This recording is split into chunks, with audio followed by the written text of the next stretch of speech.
వద్దు వద్దు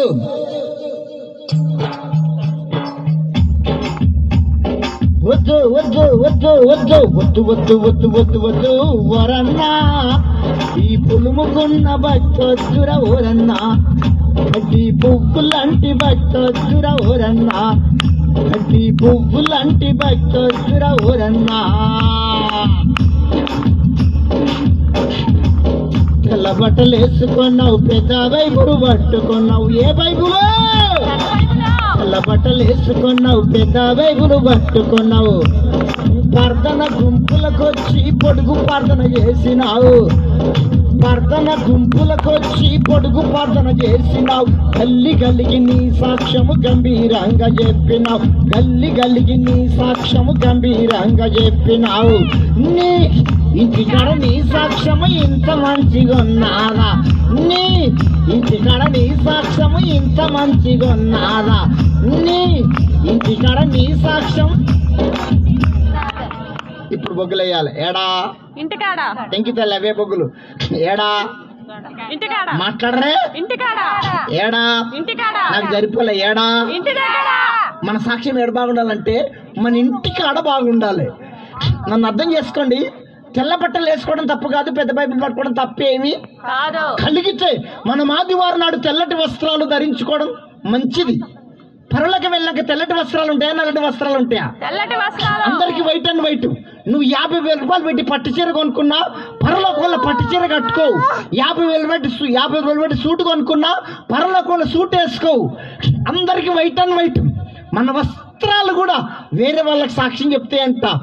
మన బట్టల ద్వారా కూడా ఒకరిని మందిరం నడిపించవచ్చు. అందుకనే పెద్దకొస్తల వస్త్రాలు ఎట్లుంటాయి ఆదివారం నాడు? White and white. మన వస్త్రాలు కూడా సువార్త చెప్తాయి. ఆదివారం నాడు మన చర్చికి ఒక 100 మంది వస్తారు అనుకుందాము. 100 మంది అందరు తెల్లటి వస్త్రాలు ధరించుకొని రండి. ఆరాధన అయిపోయినాక మీ వీధులకి వెళ్ళి నడుచుకుంటూ వెళ్తుంటే మీ వీధులు అంత ఏమంటారు? అబ్బాయి ఎంత బాగురు తెల్లకొంగల్లాగా, అబ్బాయి ఎంత బాగురు దేవదూతల్లాగా, వీళ్ళు ప్రభు పిల్లలు, వీళ్ళు దేవుని పీఠాలు, వీళ్ళు చర్చికి పోయి వస్తుండ్రు, వీళ్ళు యేసు ప్రభుని నమ్ముకుండ్రు. మన వస్త్రాలు కూడా సాక్ష్యం చెప్తాయి. మన వస్త్రాల ద్వారా కూడా ఒకళ్ళని మందిరాన్ని నడిపించవచ్చు. ఒక ఆత్మను మందిరాన్ని నడిపిస్తే 1 కోటి రూపాయలు అకౌంట్లో వేసుకుంటావు. ఒక ఆత్మను మందిరాన్ని నడిపిస్తే ఒక వజ్రం నీ కిరీటానికి పొదగబడుతుంది. నన్ను అర్థం చేసుకోండి. తెల్ల బట్టలు వేసుకోవడం తప్పు కాదు, పెద్ద బైబిల్ పట్టుకోవడం తప్పేమి కాదు. థ్యాంక్ యూ తల్లి. తెల్ల బట్టలు వేసుకోవడం తప్పు కాదు, పెద్ద బైబిల్ పట్టుకోవడం తప్పేమి కాదు. ఈ పాట నేను ఎట్లా రాసుకున్నా అంటే, ఓ పెద్ద మీటింగ్కు నన్ను పాటల బాడికి పిలిచిండ్రు. పాటలు పాడినా స్టేజ్ కిందకి దిగంగానే ఇంకొక పాస్టర్ గారు నా దగ్గరకు వచ్చి, అయ్యా మాది పెద్ద చర్చి, 1500 మంది ఉంటారు, ఒక ఆదివారం మా చర్చికి వచ్చి పాటలు పాడి సాక్ష్యం చెప్పిపోతావా అన్నాడు. సరే పలానా ఆదివారం వస్తాను. నేను చెప్పిన ఆదివారం ఇట్లా పుల్పిట్ ఉంటే కార్పెట్ కింద పుల్పిట్ కింద వచ్చి కూర్చున్నా. ఒక యవనస్తుడు 20-21 సంవత్సరం ఉంటాడు.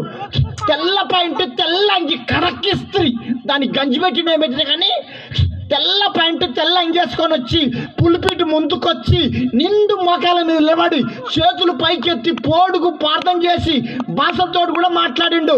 ఓ రికందాల్లా రో బబ్బ కూడా అన్నాడు.